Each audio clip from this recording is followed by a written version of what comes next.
Next talk is newer IMTs and biologicals. It's a standard of care, Dr. Kalpana Babu Murthy.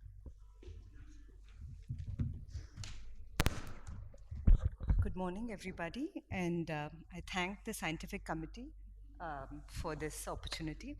So my focus today would be on biologics, and is it the standard of care now? So as we just learned from the previous talks, non-infectious uveitis is a really broad label with varied etiologies and presentations. There are different diseases and causing uveitis. So we generally follow a conventional approach. We start them with corticosteroids, either local or systemic. And if you feel these require a longer duration or these patients do not tolerate this drug, we add conventional DMARDs. And if this fails or if there are recurrences in spite of conventional DMARDs, the trend is to add another DMARD or continue the same DMARD but supplementing local therapy. However, if the steroids need to be given for a very long time, even at dosages which are less than 5 mg, or if there is a threat to the structural integrity, then we normally switch them to biologics or alkylating agents. But the recent trend has been that we shift them to biologics, and I'll tell you why, after a failure of a conventional DMARD. Now, each time a patient has a recurrence, there is some amount of irreversible damage which occurs. And generally, it is at this time we add a local therapy at this particular recurrence. But what happens is the damage is already irreversible. So when such series keep happening over time, there is definitely a decline in visual outcome. And also studies like the SITE study have shown that the single agent is usually only 50% effective by 1 year. And in only about 8 to 18% of the cases, you have really been able to take them off steroids. So there is some damage which is happening very slowly, and you will be able to assess the outcome only very later. So this is where biologics come in. So how is it different? So we are understanding the disease much better these days, especially in certain diseases like rheumatoid arthritis, MS, psoriasis, Crohn's. We know the inflammatory pathway.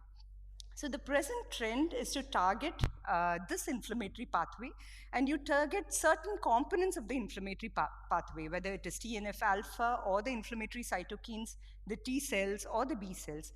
A simple example is, say, if you take rheumatoid arthritis and scleritis because of rheumatoid arthritis. If it is a plain scleritis, you know the TNF alpha is playing a role. But if there is a vasculitic component, then you know a B cell is playing the role. So it is easy to target therapy accordingly. And drugs are made using molecular recombinant DNA technology. This could be monoclonal antibodies. Generally, they have the suffix of MAB, or they can be fusion proteins, cytokines, interferons, etc. Now, in India, this is becoming more popular these days because of the availability of biosimilars, which has reduced the cost to a significant extent. Just a picture to show how dramatic the response can be. This is one of our rheumatology patients who also had ocular issues and the dramatic improvement with etanercept. So when do I use biologics in my practice? When there is a refractory ocular inflammation not responding, or there is a threat to globe integrity or vision or life. However, in certain diseases like Behçet's and JIA, now it's becoming the first line of therapy. Now, these are very powerful drugs, and generally it is best used in combination with the rheumatologist and a multidisciplinary approach. And you need to look extensively for malignancy, multiple sclerosis, and mainly infection in our scenario, which could be local or systemic. And we do a generalized hemogram, liver enzymes, and renal function. And in my practice, we have found that ANA is very important, especially when you're using patients on TNF blockers. And it is very important to look at the socioeconomic status because these modify the immune system so much that infections is one of the common complications. And you have to adequately counsel these patients because many times our uveitis is idiopathic. You don't know. So you start off with a trial and error method of which biologic you're going to use. So you have to counsel these patients with infections. As we had seen earlier, sometimes these drugs do not work after some time, so you have to tell them about relapses. And after all these, especially in patients with idiopathic, sometimes there is no improvement and you'll have to switch drugs. So this is a broad list which is available in any journal, but I would be focusing on the drugs which we commonly use, and these include the TNF blockers, the B cell blockers, then the interleukin inhibitors, and the wonder drug, what we call as those drugs which target the signaling pathway, which are the Janus kinase inhibitors. So quickly into each drug, this is the anti-TNF alpha, because this is used very broadly because it's extensively studied and the efficacy is proved in many of these trials like Visual 1 and 2 and Sycamore. And these are the different types of uveitis which has been it has been useful. And the drugs which we prefer is usually adalimumab, mainly because of the convenience. We give it in a subcutaneous mode. Etanercept is a wrong drug if the patient has uveitis because this itself can cause uveitis. And infliximab is usually intravenous, requiring hospital admission, so we use it as a second. But the problem with the anti-TNF agents are we do not know how long we need to give these drugs. Tuberculosis is a very important adverse infection which can occur, especially with infliximab. And of course, autoantibodies, which decrease the efficacy. So you see the adalimumab working for some time and then it stops working. And this is the time when you need to look at this drug because there is a generation of autoantibodies. So you may have to switch the biologic. And of course, in patients who are ANA positive, the chances of drug-induced lupus is very high. So this is when there is a failure, you either look at the TNF levels and you dose escalate to another TNF alpha agent or swap the biologic. But if there is a decreased TNF level, then you look for antibodies. And here is where we add a conventional DMARD like methotrexate with the TNF. This is an example of a HLA-B27 child who did not have any uveitis, was on etanercept because etanercept works beautifully for the joints but really bad for the eye, develops episcleritis and uveitis, and then they had to switch it to adalimumab. This is a patient with Behçet's. Again, when she came to me, she was this bad, and oral steroids were continued on 30 mg for nearly about 4 years, and azathioprine, maximum doses of cyclo and colchicine, and very poor vision with optic atrophy. You would not like to see something like this, but this is after 54 injections of adalimumab. At least we've been able to reduce the dose to 7.5 of steroid and keep her on the same vision. The important drug, the next class is the B lymphocyte inhibitors, and the drug which we now use very commonly is rituximab. And this drug is really beautiful for ANCA-related diseases and even orbital diseases which are ANCA negative. And we've also started using this drug in multiple sclerosis-associated uveitis. But the problem with this drug is it depletes the B cell completely, so the chances of infection are very high. And it is important to look at, like, you should be sure of your diagnosis before asking for rituximab, because once you give rituximab, it's very difficult to add another agent if this does not respond. At least in the next 6 months. So this is a patient with orbital pseudotumor with scleritis, recurrent refractory in a patient with ANCA positive who has been given enough of cyclophosphamide, and to an extent of any more would lead to toxicity of the drug. So this patient was given rituximab and he is doing beautifully as of now. This is another case of MS. So once we see retinal vasculitis with MS patches, the first line itself is rituximab these days. So this is an improvement with that. However, one needs to remember that this comes with a caveat because there is a sudden depletion of the B cells, so there is an increase in inflammatory markers. So you can see paradoxical worsening of inflammation within a month of giving rituximab. So this is very important. This is a patient with SLE who developed a corneal melt after 2 weeks of rituximab. So another important class is the interleukin inhibitors, and especially the interleukin-6 inhibitors, especially the tocilizumab. And this has been useful for uveitic macular edemas and refractory JIAs. This is another important drug which played a very prominent role during COVID as well. And the Janus kinase inhibitors, the tofacitinib, because the cost has come extremely low. So we're tending to use more of these small molecules in our practice. And Janus kinase has been very useful in refractory and HLA-B27 related uveitis and even JIA, which I'll be showing you in these cases. So this is a child with intermediate uveitis, failed adalimumab, and had cystoid macular edema, recurrent. And this is after tocilizumab. You can see the dramatic improvement in the vascular leakages. This is a child with JIA and who had failed conventional DMARDs and double DMARDs as well. And this is after tafasitamab, a dramatic response. But the problem is, this is a very strange, this is a patient with B27 related uveitis with an endophthalmitis like picture, maximum immunomodulation, and then they had to switch to tafasitamab to reduce the activity. And this is after tafasitamab. But the problem with tafasitamab is the viral infections are on a rise with tafasitamab, and one needs to be wary of that. And this is a very important complication which we are under reporting. We see thrombotic episodes post Janus kinase inhibitors. This is one such case of AS who was switched therapy from adalimumab to tafasitamab, and you can see this impending occlusion. And after stopping the drug, everything improves.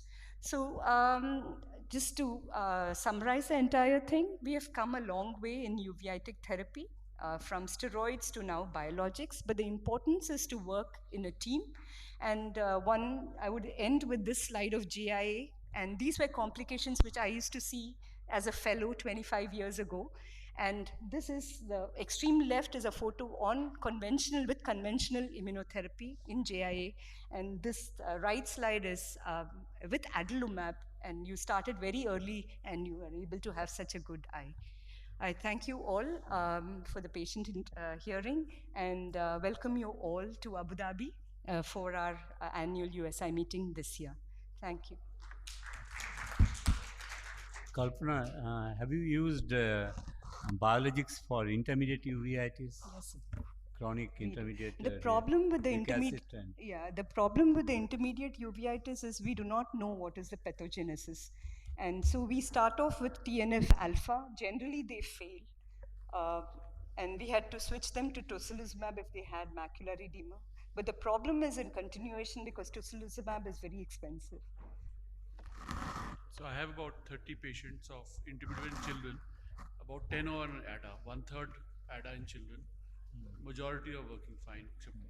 It is stable, but you're not able to take off the vascular leakage completely. No, I agree, but vision is 6/6. Yeah. Yeah. So we are looking for a maintenance for 5 to 10 years. They're already on 5-6 years of. Yeah. Ma'am. Yeah, go ahead.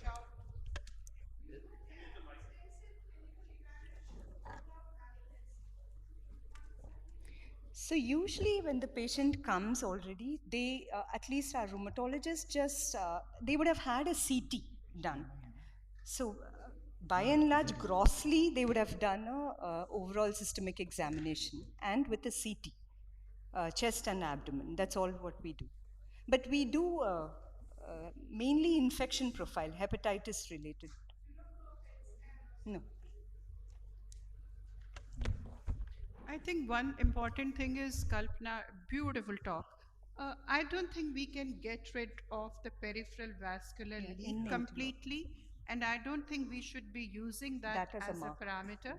If that vascular leak is not causing cystoid macular edema or disc edema, I think we can tolerate that. And you showed beautifully, I 100% agree, like Manisha was doing a simple IC on hypotony in uveitis, and I don't remember seeing hypotony or all the complications of JIA now, because you have to intervene very early with very aggressively and then slow down, rather than first slowing down and then intervening when the complications happen. Yes. So I think that's a very important talk. I mean, if there is one indication for tafasitamab or anything, then what it is? Tafasitamab to me is only when the anti-TNF are not responding. Like I have used it very limited to children. They did well, but I think herpes activation is the major concern that our pediatricians have. Though it's cheaper, it's oral, it's easy, but it can't be used rampantly. So we had anti-adalimumab antibodies positive, and for that we shifted to tafasitamab, and one I think on beristinib. They do well, but it can't be used as first line. Will it be the next step? I mean, if somebody has an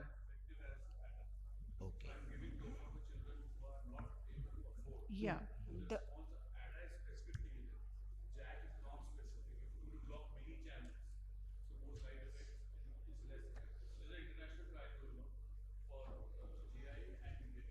the,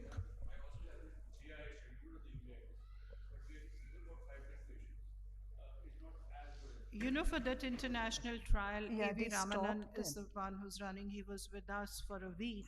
So he is recommending it, but our pediatric Yeah. rheumatologists are still not convinced because of that herpes thing. Yeah. And Ma'am, there are you were So issues with the adalimumab drug is which still we the don't know. first drug of yeah. choice Okay. for Thanks, ma'am. us. You were telling about adalimumab antibodies too. So is there another option of As a research, not as a routine for patient care. okay, not no, okay, not changing into another biologicals? Like that's No, what no, you're no, telling. you can. Like adalimumab works, and then after a few months, you realize it's not working anymore. So it could be people are using methotrexate along with adalimumab instead of giving it as monotherapy because methotrexate apparently helps in reducing the antibody Autoantibodies. production. But if the drug was working and is not working anymore, and you're very sure about the compliance, because that could be number one reason that the patients are increasing the interval, missing the dosage. If you are very sure about the compliance, anti drug antibody production could be the second cause. It's not commercially available, but anything, but we have been able to do it as a research. So, if anti drug antibody comes positive, you have a choice of shifting to rituximab, tocilizumab, or JAK inhibitors.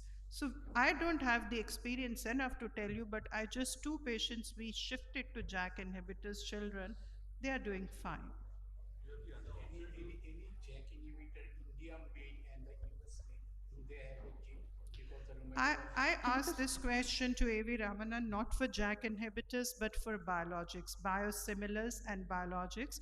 And they have finished a trial where they found there was no difference in the efficacy between the original molecule and the but biosimilars. it is important, I think, you continue the same company drug, like Maybe. whichever biosimilar you're using, rather than shifting between biosimilars. So if you have an ADA resistance, you can go to golimumab, but that is not for children less than 40 kg, or you can go to infliximab and then come back after 6 months to ADA.